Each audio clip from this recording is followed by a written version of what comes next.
start flowing for quick results. The pressure cooker traps steam inside to raise the cooking temperature and produce a meal in minutes. The technology has been around for centuries, but was only adapted for household use in the 1930s, when the concept really picked up steam. Modern pressure cookers have new lid locking technology and safety features, keeping it on the front burner in the kitchen gadget department. A pressure cooker starts with this stainless steel disc. A dip of some lubricant will aid the forming process as equipment pushes the disc over a pot-shaped die.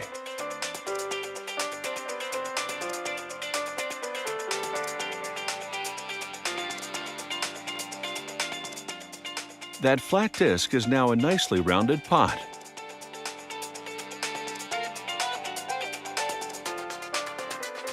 Next, this punch cutter moves in to make notches in the pot's rim. These notches will interlock with the pressure cooker lid, allowing it to hold up tight against steam pressure. Next, they submerge aluminum discs in a liquid mix of aluminum and silicon to give them an even coating. While the disc is still damp, they arrange it on the bottom of the pot, then set a stainless steel disc on top of it. A turntable delivers the pot to an element that's heated to more than 1100 degrees Fahrenheit. This intense heat activates the aluminum and silicon solution to fuse the discs to the bottom of the pot.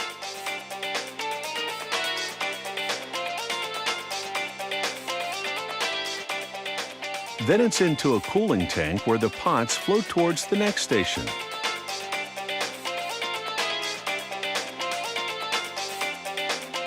There, two blades shave away the ragged edges of the fused layers on the bottom of the pot. It creates a cosmetic beveled effect. That layer of aluminum sandwiched between the steel will improve the pot's heat conductivity. And now it's time for some grit and polish. In this special chamber, sanding and buffing tools add luster to the pots.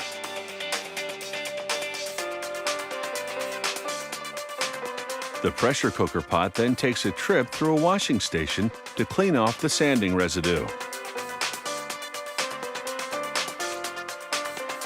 And now it's ready for the crowning touch, the lid. It takes 6 pressing operations to shape it completely. The holes at the center are for the pressure cooker's 2 safety valves.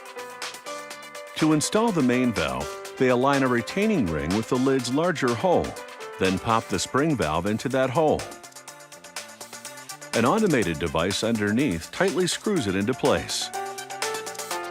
The backup valve goes in the smaller hole.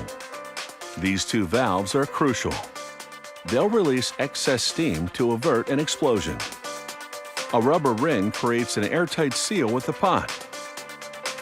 They test the valves and check the sealing ring, along with the lid's closing mechanism. This plastic cooking guide encircles the main safety valve, but doesn't impede its function. They weld several bolts into the pot on either side.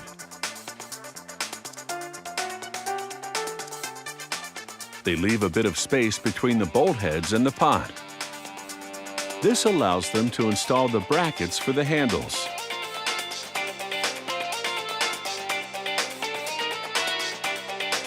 They torque the bolts to tightly secure the bracketed handles. After all, a pressure cooker is one thing you don't want to lose your grip on.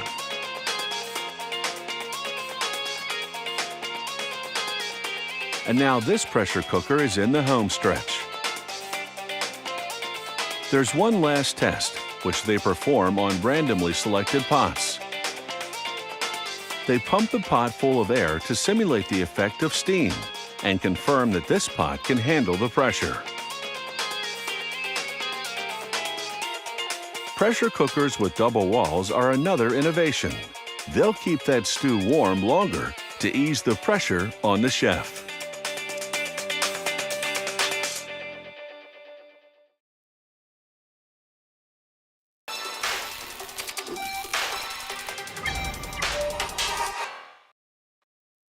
Mechanical singing birds first appeared in 1780, adorning snuff boxes.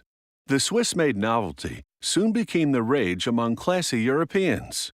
A few decades later, a French watchmaker perfected the sound mechanism, making the birdsong virtually indiscernible from the real thing.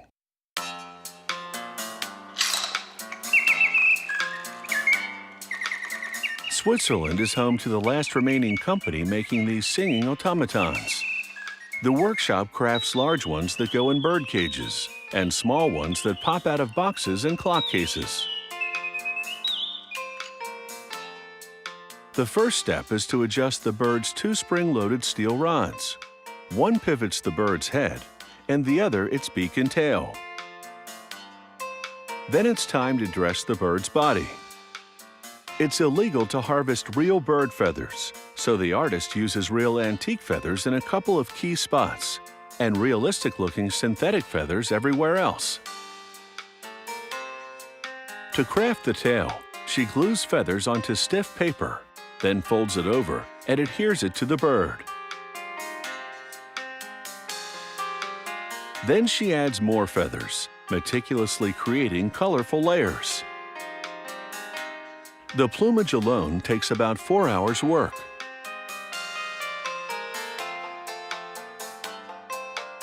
No two birds are alike. Each is a unique piece of art. In the technical department, they screw the wind-up key to the mechanical movement that animates the birds. The movement is made up of 250 brass and steel components, assembled manually. They connect leather bellows. The movement pumps the bellows, which sends air through a tiny whistle producing the bird song. Now for the birdie. This one's the small pop-up kind that goes in a box or clock case. They screw him to a lever in the movement. Then, using a brass template, position him correctly.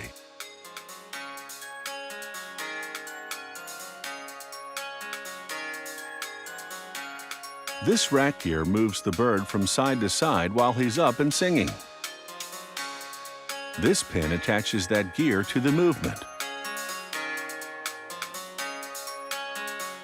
This lever pops the bird out of his nest, moves the rack gear, and pumps the bellows.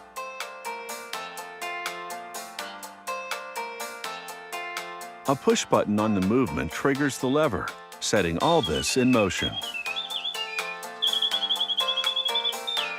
Now they install the movement into its decorative box. Bird cage models require an identical but larger movement. The base of the cage sits on top of it. The rods that manipulate the birds connect to the movement through tubes and brass perches.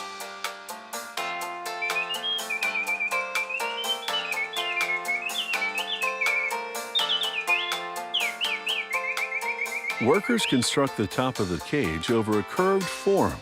First, they slide on 2 brass rings and position a brass disc at the top. Then they feed thick brass wire through holes in the rings. They lock each wire onto the disc temporarily. Then, with a bit of acid to help the process, solder the wires to the disc permanently.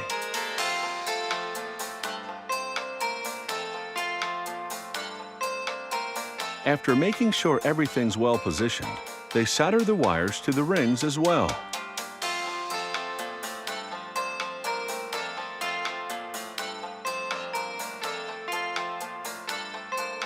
Once the structure is soldered, the cage can safely come off the form. Decorative brass rings cover the structural ones. They too have to be soldered in place. This requires a light brush of acid, lead pellets, and a torch to melt the lead, bonding the outer and inner rings. Every mechanical singing bird this company produces is a work of artistic and technical craftsmanship that delivers a performance on command.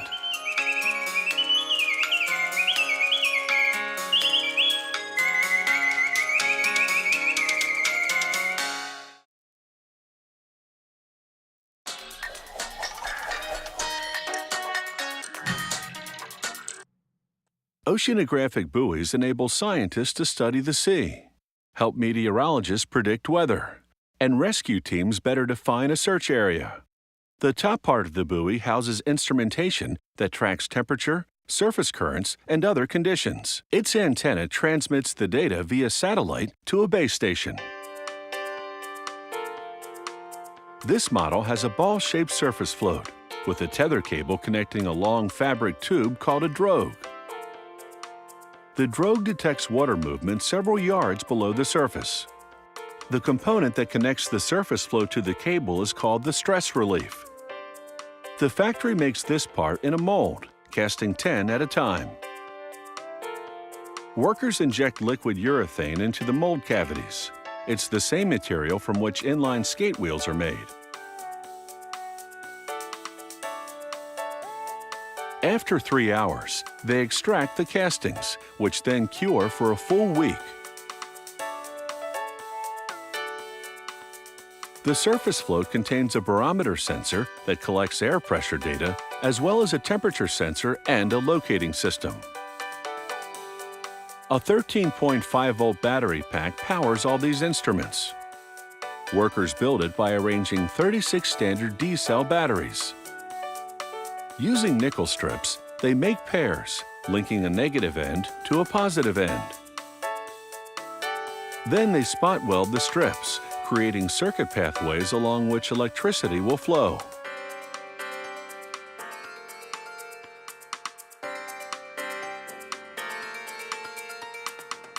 Next, they immobilize the batteries by filling the spaces between them with hot glue. Then they weld the final connections and solder on the leads that'll connect the battery pack to the instrumentation.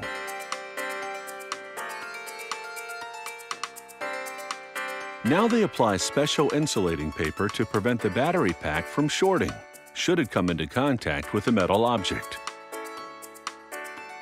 A wide band of electrical tape safely seals this 13-pound battery pack.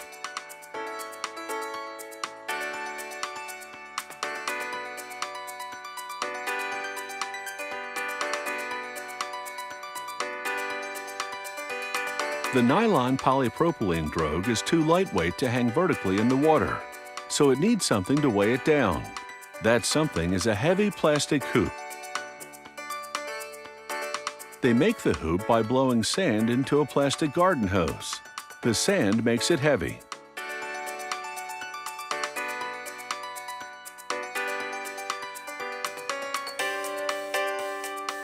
After capping the hose, they insert it in a pocket at the bottom of the drogue. So now the drogue, all 26 feet of it, will dangle straight down into the water.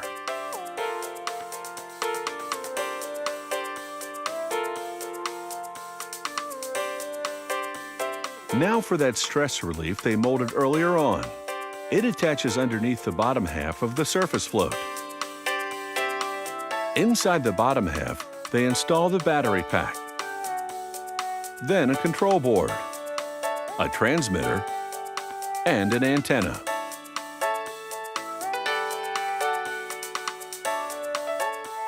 The surface float is made of ABS plastic. The top surface coated for UV protection, because it will be exposed to direct sunlight. They attach one end of the tether cable to the stress relief and the other end to the drogue.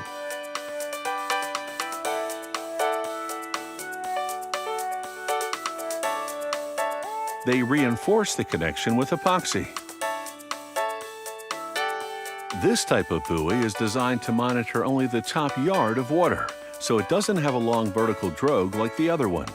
What it does have is a parachute, because it's designed to be dropped by aircraft in a search and rescue operation to mark the location of an incident.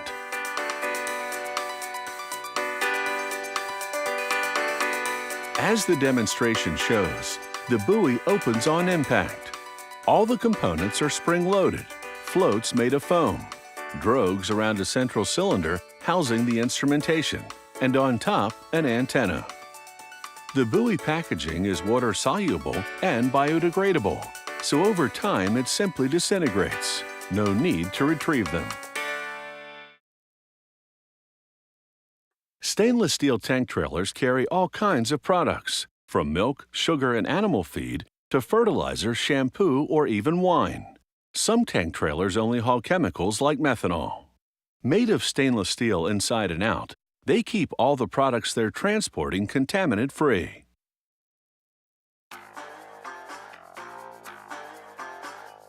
Stainless steel tank trailers carry as much as 12,000 gallons of product. They start with a laser cutting machine, which cuts pieces like this manhole opening from the stainless steel sheet used to make the tank. The laser that cuts the steel is as precise as the pen you use to sign your name.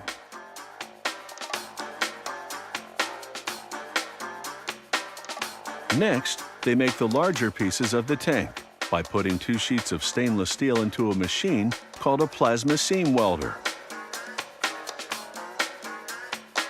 Using stainless steel wire as a filler metal, the computer-controlled machine welds the 2 sheets of steel together.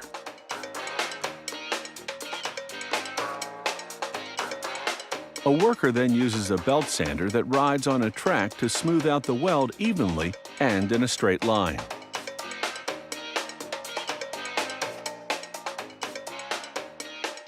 The sheet then goes through a rolling machine that shapes it into a cylinder. It takes 2 to 4 cylinders to make a tank, depending on the size. Meanwhile, a ring rolling machine makes what's called channel rings that will strengthen the cylinders and help them keep their round shape. The rings are also made of corrosion-resistant stainless steel. Some tanks need up to 12 of these reinforcement rings.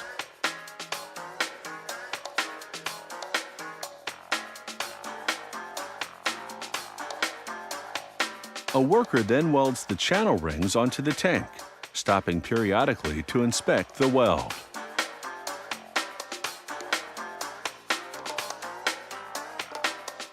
Next, they weld tank heads to the cylinder. Welding parts on the outside of the tank causes heat discoloration to the steel on the inside. That's why a worker then polishes the stainless steel, giving the full interior of the tank a noticeably clean and bright finish.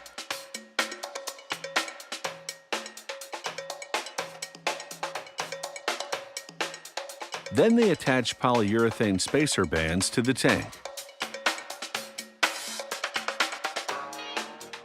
These create the sections they need to mount fiberglass insulation around the tank, which keeps the product either warm or cold. Workers then install thin sections of stainless steel around the tank to protect the insulation. This steel is shiny for cosmetic reasons only. They hold the sections in place temporarily using leather belts. They secure this entire outer wrapper so it fits properly. Then they weld each section of steel to the frame of the tank. Next, they prepare the outer wrapper heads using what's called a lock seam flanger. That makes a lip in the edge of the heads. They attach the front and rear heads to the outer wrapper by fitting the lip into the outer wrapper's grooved edge and crimping them together using a hammer.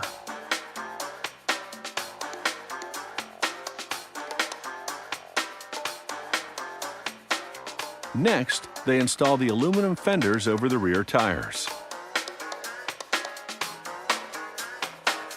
After that, they attach a stainless steel tube ladder that gives access to the manhole at the top of the tank, where they load the product.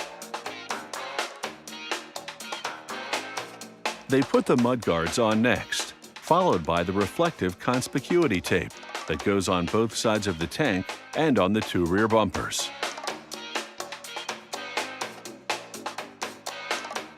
They install the stoplights and taillights into a light box at the rear of the trailer.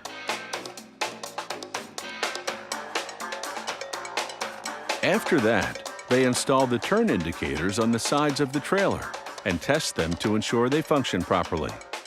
Finally, they check all the connections used to operate the tank trailer, so when it leaves the plant, it works perfectly, and the customer can transport their product safely.